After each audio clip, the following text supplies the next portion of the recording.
बिहार में तो इस पर घमासान छिड़ गया है। जनसंख्या की बात करते ही ध्रुवीकरण की कोशिश हो रही है। विरोधियों की बात छोड़िए, जनसंख्या नीति पर एनडीए के भीतर ठन गई है। आइए आपको अपनी ये रिपोर्ट दिखाते हैं, फिर परिचय खास मेहमानों से करेंगे जिनके साथ हम चर्चा करेंगे।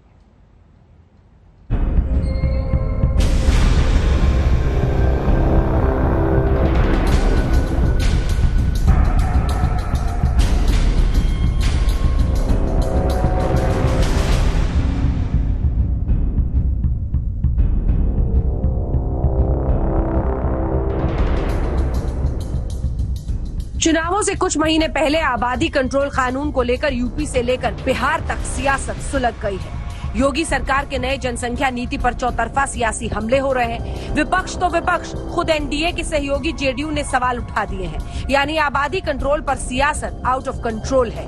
पहली टक्कर देखिए सहयोगियों की। इतना तो बीजेपी समझ गई होगी कि बढ़े चुनावी तापमान में जनसंख्या नीति की सियासी राह आसान नहीं। प्रदेश सरकार ने जो निर्णय लिया है वह प्रदेश के हित में लिया है और देश भी इस रास्ते पे चले जिससे जनसंख्या नियंत्रण की दृष्टि से कुछ करके दिखाया जा सके। जनसंख्या नियंत्रण के लिए अगर आप सिर्फ कानून बना करके कोई उसका उपाय करेंगे, ये सभी ठीक से संभव नहीं है। ये सबसे बड़ी चीज है कि जब महिलाएं पूरे तौर पर पढ़ी रहेंगी तो इतनी जागृति आती है, इतना कॉन्शसनेस होता है कि अपने आप प्रजनन दर घटेगा। तीर आने थे विपक्ष के, धनुष तान दिया एनडीए के साथी ने। बवाल लेकिन बढ़ता जा रहा है। कानून का ड्राफ्ट आ जाने के बाद अब एक तरफ खुलकर आबादी कंट्रोल करने की हिमायत हो रही है और दूसरा तबका इसके खिलाफ योगी सरकार को निशाने पर ले रहा है। बदलना नहीं चाहिए।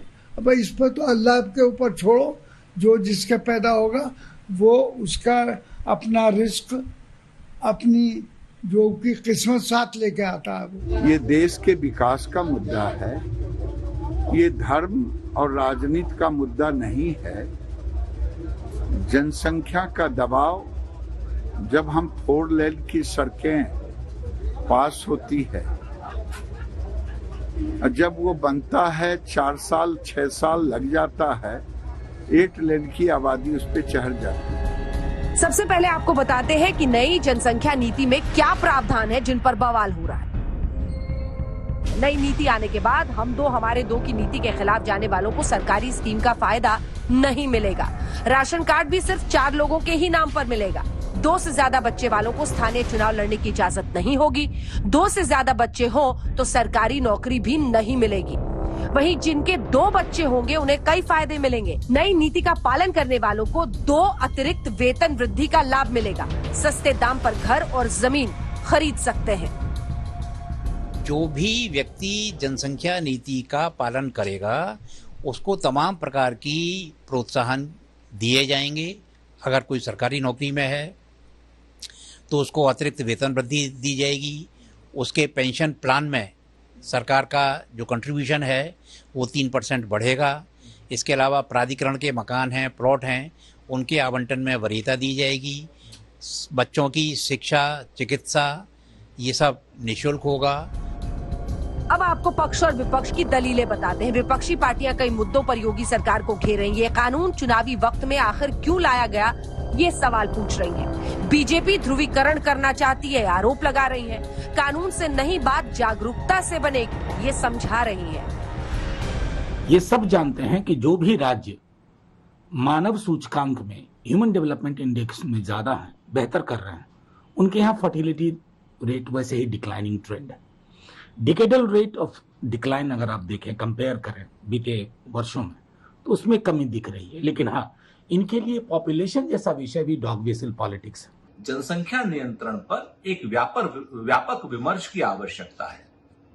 सदन में बात कीजिए, हेडलाइन मैनेजमेंट मत कीजिए। हर शख्स चाहता है जनसंख्या पर प्रभावी नियंत्रण हो, लेकिन सबके विमर्श से हो, दबाव में हो। हालांकि इन दलीलों के खिलाफ बीजेपी के तर्कश में कई तीर हैं।